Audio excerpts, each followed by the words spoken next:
దేవుని పరిశుద్ధ నామానికి మహిమ కలుగునుగాక. ప్రకటన గ్రంథం 21వ అధ్యాయం 8వ వచనంలో ఆఖరిగా ఉన్న మాటను మనం చూసినట్లయితే, అబద్ధికులందరూ అగ్ని గంధకముతో మండు గుండంలో పాలు పొందుతారని లేఖనం సెలవిస్తుంది. మన దినచర్యలో ఎంతో సునాయాసంగా మనం అబద్ధాలు ఆడేస్తూ ఉంటాం, కానీ వాక్యం సెలవిస్తుంది అబద్ధికులందరూ అగ్నిగుండంలో పాలు పొందుతారని.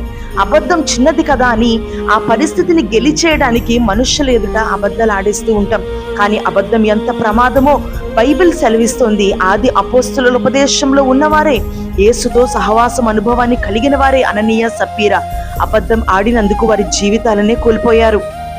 15వ కీర్తనలో అతడు ప్రమాణము చేయగా నష్టము కలిగినను మాట తప్పడు అని రాయబడి ఉంది. నీవు నీ నోటితో ఇచ్చిన మాట తప్పే స్థితిలో ఉంటున్నావా? దేవునికి ఒక నిబంధన చేసుకొని ఒక మాట ఇచ్చి దాన్ని నెరవేర్చలేని స్థితిలో ఉంటున్నావా? అయితే ఈ మాట నీకోసమే. నీతిమంతుని రక్తంలో కడుగబడిన వారమైతే నీ మాట అవునంటే అవును, కాదంటే కాదు అన్నట్లుగా ఉండాలి. ఒకవేళ వేరొక మాట నీ నోట నుండి వచ్చినట్లయితే అది దుష్టుని నుండి వచ్చుచున్నది అని వాక్యం సెలవిస్తుంది.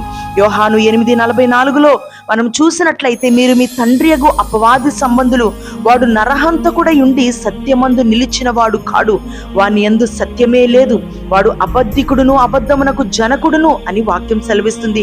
ఒకవేళ అబద్ధం ఆడేవారిగా బ్రతుకులు ఉంటున్నాయంటే అబద్ధము ఆడేవారికి తండ్రి అపవాది అని వాక్యం సెలవిస్తుంది. కానీ మన యేసయ్య నిన్ను నన్ను మనందరినీ కూడా సత్యమునందు ఆయన ప్రతిష్ఠ చేశాడు.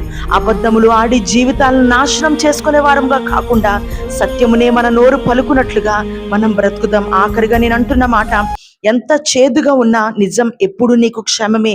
అబద్ధం ఎంత తీపిగా ఉన్నా అది ఎన్నటెన్నటికి నీ ప్రమాదమే. అబద్ధాలు వీడి మన నోరు సత్యమైన మాటలు పలుకోవడానికి మనం ప్రయాసపడదాం. అట్టి కృప ప్రభు మనకు అనుగ్రహించునుగాక. ఆమేన్.